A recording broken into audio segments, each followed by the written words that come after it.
Welcome to the Millionaire Mind Power Lecture. This particular lecture is going to be focused on a book entitled Mind is the Master, the complete James Allen Treasury. I'm going to be providing commentary from this book. This particular portion of the book that I'm going to be quoting from, The Silent Power of Thought, is important for anyone who wants to achieve higher levels of success and optimize the ultimate potential of their mind power. It is also of interest to those who are interested in spiritual entrepreneurship. This is entrepreneurship pursued as a medium or venture to help to make the world a better place, and not just entrepreneurship just for the sole purpose of acquiring wealth or making money. The portion of the book that I will be reading from, The Silent Power of Thought, I will begin reading now.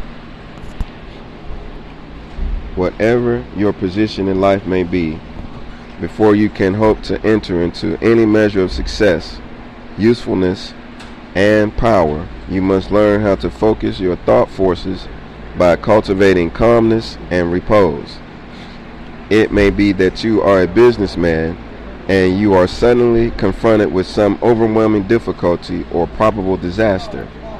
You grow fearful and anxious and are at your wit's end. To persist in such a state of mind would be fatal, for when your anxiety steps in, correct judgment passes out.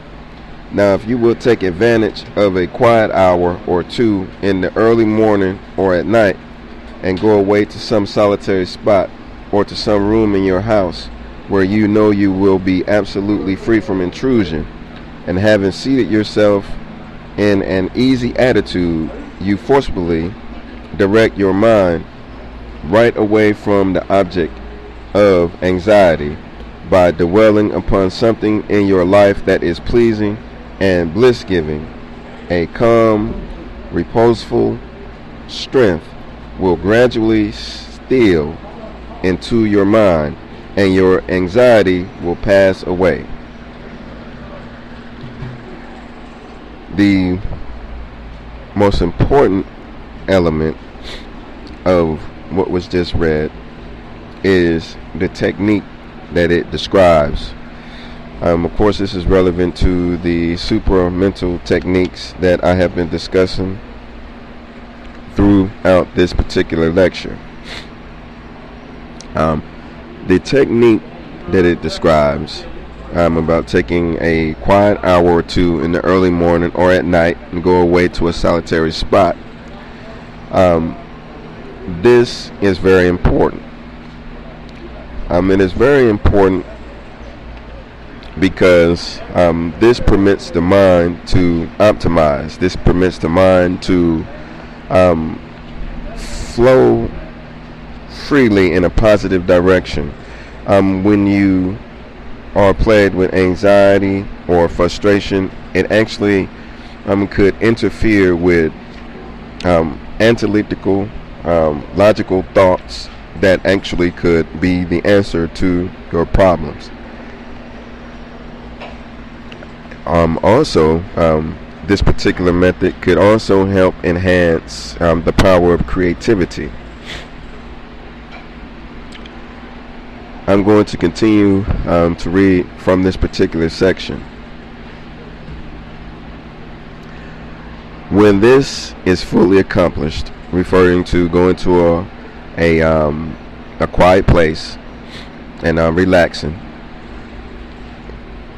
and dwelling upon something in your life that is pleasing and bliss-giving. When this is fully accomplished, you may then concentrate your whole mind upon the solution of your difficulty. Let me repeat that. You may then concentrate your whole mind upon the solution of your difficulty.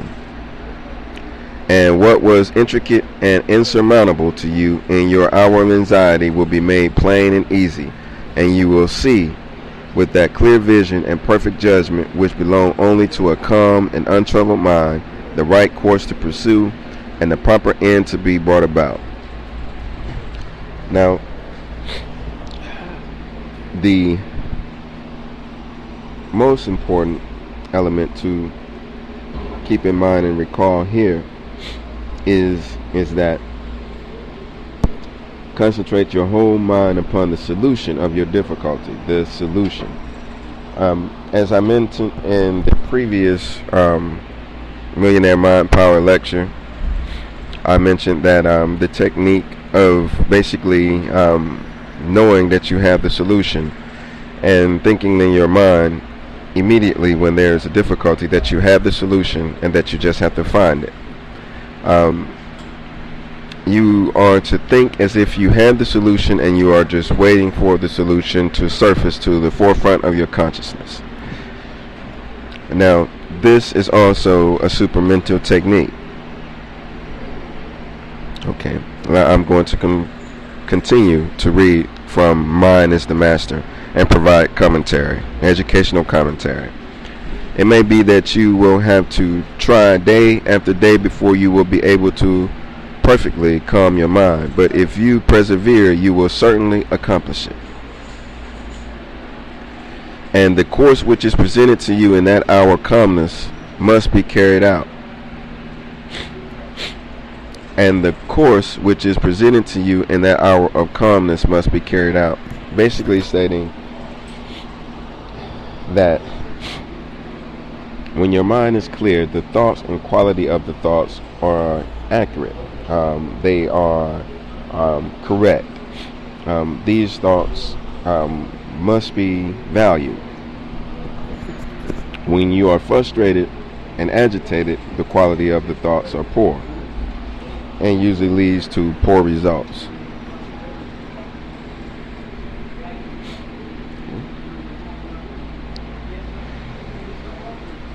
Now, I'm going to continue to read from The Silent Power of Thought.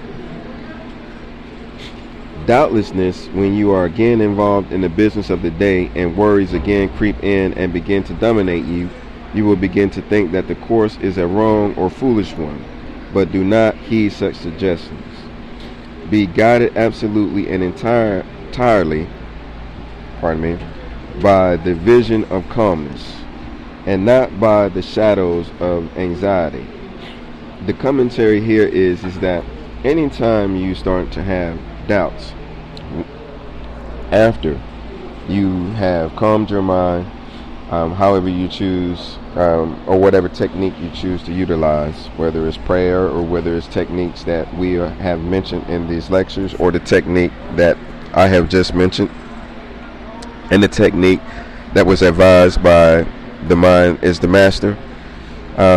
Once you basically have these clear and concise thoughts that do not permit doubt of your mental abilities or doubt of the power of this mental clarity, do not permit doubt to impair your ability to benefit from these thoughts.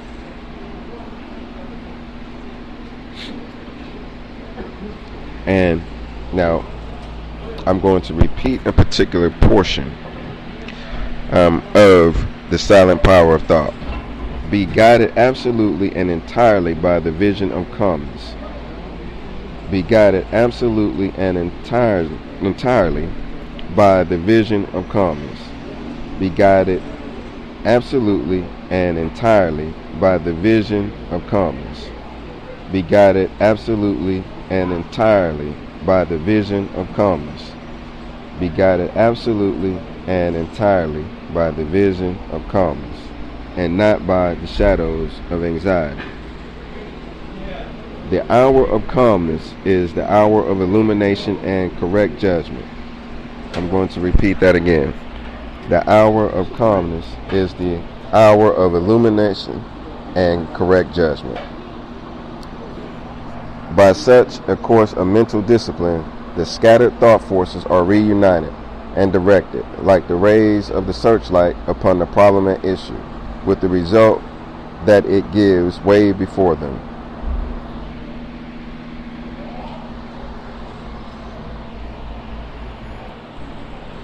Now, I am going to repeat